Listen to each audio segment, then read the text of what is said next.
प्रधानमंत्री जी, आपको जो पत्र भेजा गया और जो डाटा भेजा गया है उन लोगों का जो कर्ज़े के कारण परेशान हैं, मैं उम्मीद करता हूँ वो आप तक पहुँच गया होगा, आपको मिल गया होगा। जो लोग भी हमारे साथ जुड़े हुए हैं कर्ज़ा मुक्ति अभियान में और आप सभी को भी, देश की जनता को मैं बताना चाहता हूँ कि क्या प्रक्रिया रही, क्या प्रोसेस रहा और हमें क्यों इसमें प्रधानमंत्री जी को इन्वॉल्व करना पड़ा।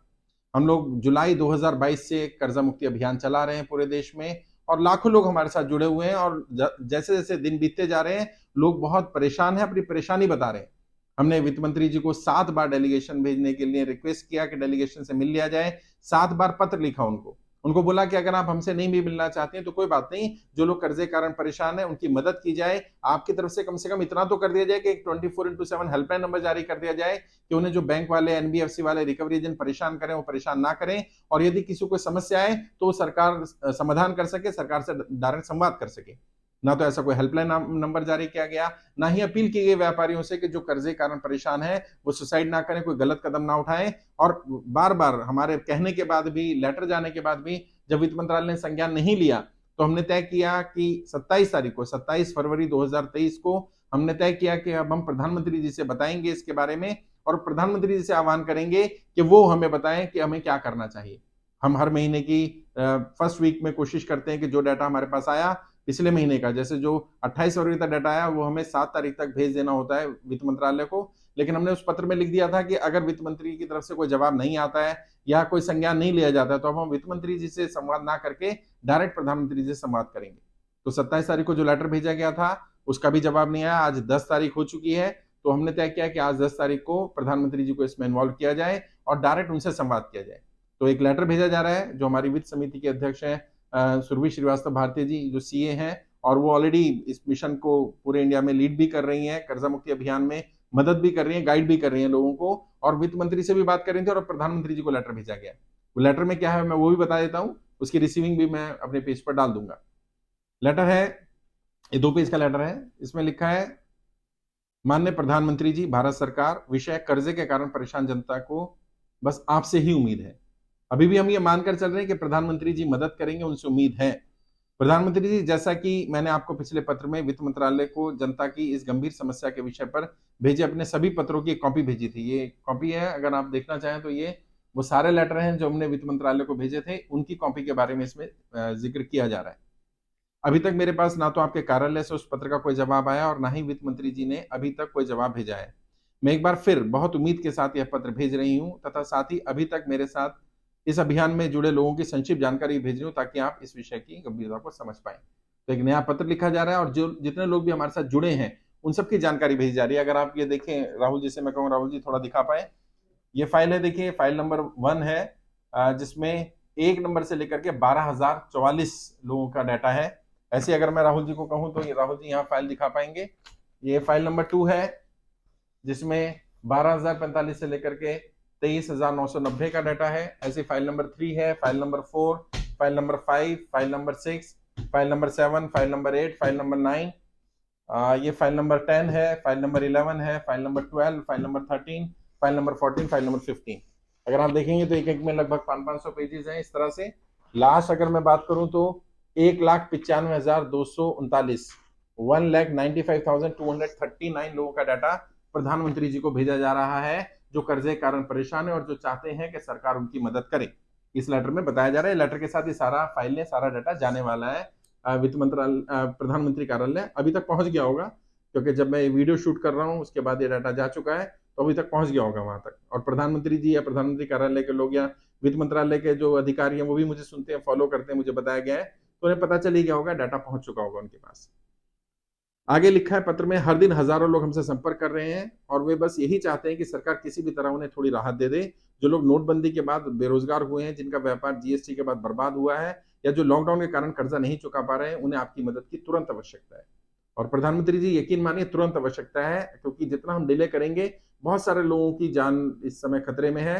कई लोगों का घर कब्जा कर लिया गया है, जाने वाला है, गाड़ी छीन ली गई है, जाने वाली है। लोग बहुत परेशान है, एक एक दिन उनके लिए पत्थर की तरह गुजर रहा है उनके ऊपर। आगे जिनके घर आवश्यकता है, वे लोग जिनके घर का कोई कमाने वाला ही नहीं बचा, वे अपना कर्जा कैसे चुकाएं? बैंक वाले उनके घर, दुकान, गाड़ी पर कब्जा कर रहे हैं, लोगों को बदनाम किया जा रहा है और इस बदनामी के डर से ही लोग खुद का जीवन समाप्त कर रहे हैं। पूरे के पूरे परिवार कर्जे के कारण आत्महत्या करने पर मजबूर हैं।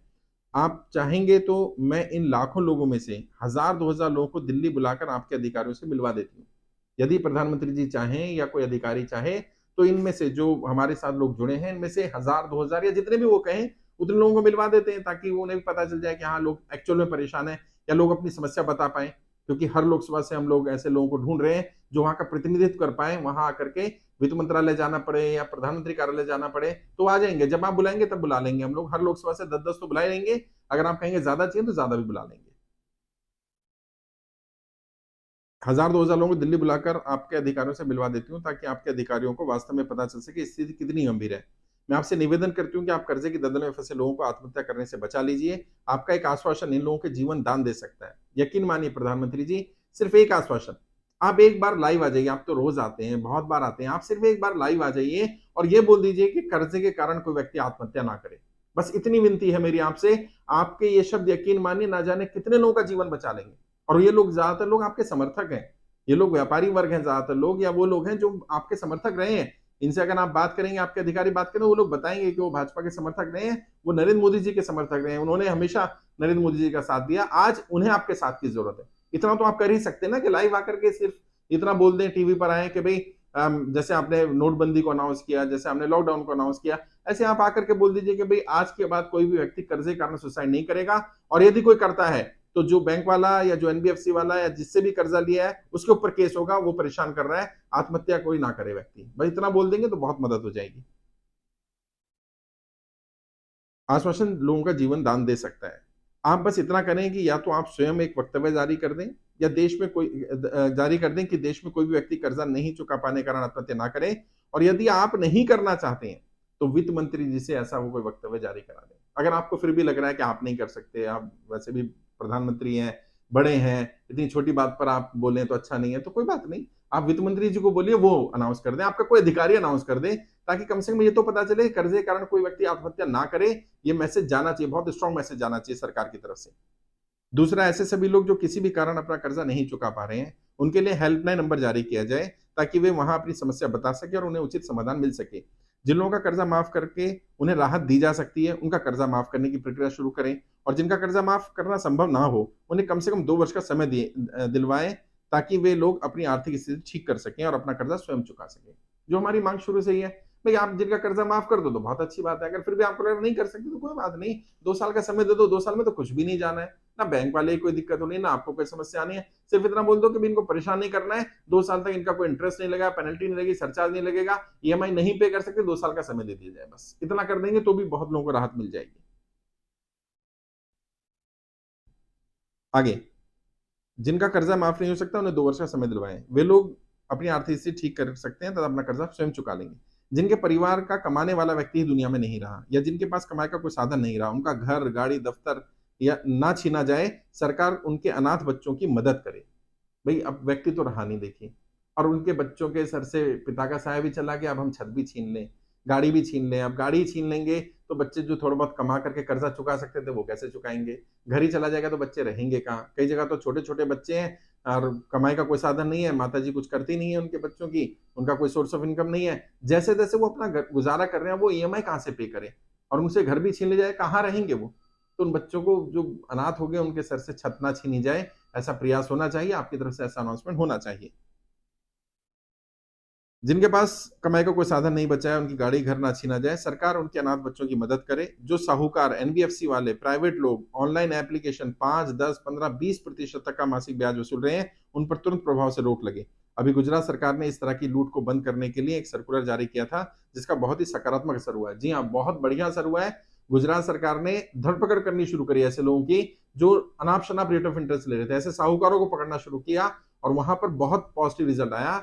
लोगों ने, जो साहूकारों के कारण परेशान थे, जो ज्यादा ब्याज नहीं दे पा रहे थे और साहूकार उन्हें गाली गलौज बदतमीजी कर रहे थे, वो उससे बच गए और बहुत सारे लोग सुसाइड करने से बचे।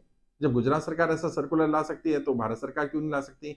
और ये तो आरबीआई की गाइडलाइंस में भी है कि आप एक लिमिट से ज्यादा इंटरेस्ट चार्ज नहीं कर सकते। जिनके पास लैंडिंग का लाइसेंस नहीं है, वो लोन का काम नहीं कर सकते, वो पैसा उधार का देने का काम नहीं कर सकते। और जो लोग ऐसा काम कर रहे हैं वो इलीगल है। ये तो आप सर्कुलर ला सकते हैं आराम से। गुजरात सरकार जैसा कर रही है, उसी तर्ज पर ले आइए आप। देश के प्रधानमंत्री हैं, आपका कहना कोई नहीं टाल सकता। लोगों को आपसे बहुत उम्मीदें हैं। इन लाखों लोगों में से 80-85% व्यापारी वर्ग है और वो आपका समर्थक वर्ग है। मुझे आशा ही नहीं बल्कि पूर्ण विश्वास है कि आप इस विषय की गंभीरता को समझेंगे तथा इस पर उचित निर्णय लेंगे। पत्र के साथ मैं अभी तक कर्जे के कारण आत्महत्या करने वालों की खबरों की कटिंग भी भेज रही हूँ, ताकि आपको इस विषय की गंभीरता को समझने में आसानी हो। मुझे आपके सकारात्मक जवाब का इंतजार रहेगा। कर्ज मुक्त भारत अभियान में अभी तक जुड़े लोगों की संक्षिप्त जानकारी ये भेजी जा रही है लेटर में। अभी तक कर्ज के कारण आत्महत्या करने वाले लोगों की अलग-अलग न्यूज़पेपर में आई खबरों की सूची भी भेजी जा रही है। अगर मैं डाटा को सिंप्लीफाई करके बात करूं तो राहुल जी, अगर ये दिखा पाएंगे इसको, ये अगर पेपर दिख रहा हो लोगों को, ये दिखाने की कोशिश है कि किस राज्य से कितने लोग हैं। इस डाटा में अगर हम बात करें 1,95,239 में 1,95,239 में उत्तर प्रदेश के 41,874 लोगों का डाटा है। राजस्थान का 24,665 लोगों का डाटा है। महाराष्ट्र से 23,329 लोग हमारे साथ जुड़े हुए हैं।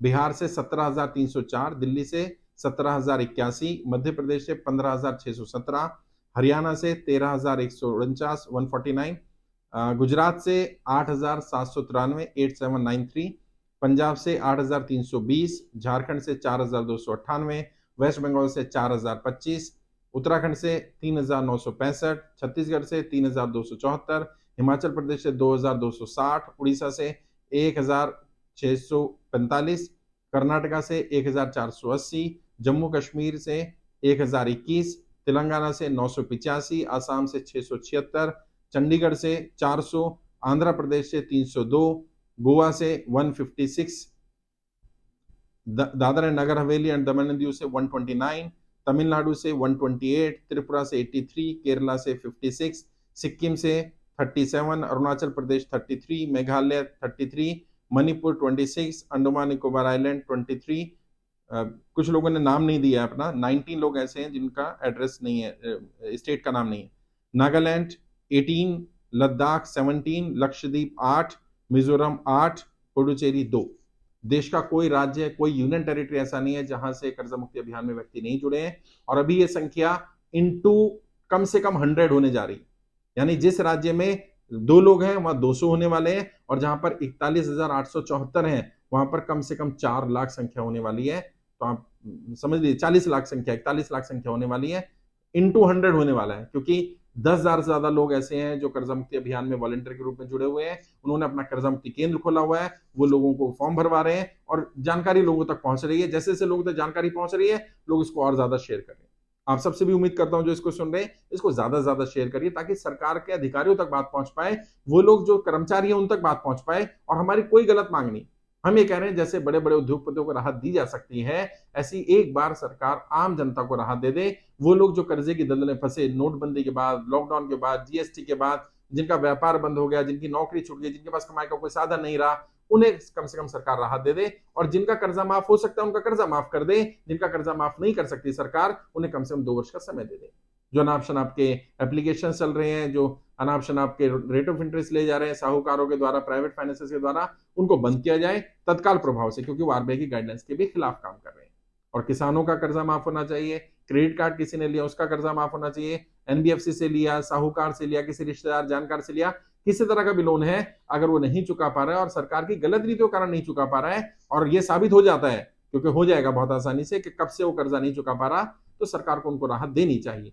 जिन लोगों ने फॉर्म नहीं भरा है वो फॉर्म भरिए, जिन लोगों ने फॉर्म भर दिया है मैं उनसे रिक्वेस्ट करूंगा कि कम से कम 100 लोगों से फॉर्म भरवाइए। ये आपकी लड़ाई मैं तभी लड़ सकता हूं जब आप अपनी लड़ाई लड़ेंगे। मैं ये वित्त मंत्रालय भी भेज चुका, प्रधानमंत्री कार्यालय भेज चुका, आगे अगर जरूरत पड़ेगी तो हम राष्ट्रपति भवन भी भेजेंगे इनको, अगर जरूरत पड़ेगी तो हम सुप्रीम कोर्ट जाएंगे, पीआईएल लगाएंगे। मैंने पहले भी बताया था, हम रुकेंगे नहीं। एक एक व्यक्ति का 1-1 रुपए का कर्जा माफ कराने तक अभियान जारी रहेगा। अभी प्रधानमंत्री कार्यालय में ये डाटा पहुंच चुका है और मैं उम्मीद करता हूं कि जल्दी प्रधानमंत्री कार्यालय इस पर संज्ञान लेगा। प्रधानमंत्री जी खुद इंटरफेयर करेंगे और आकर के बताएंगे कि हाँ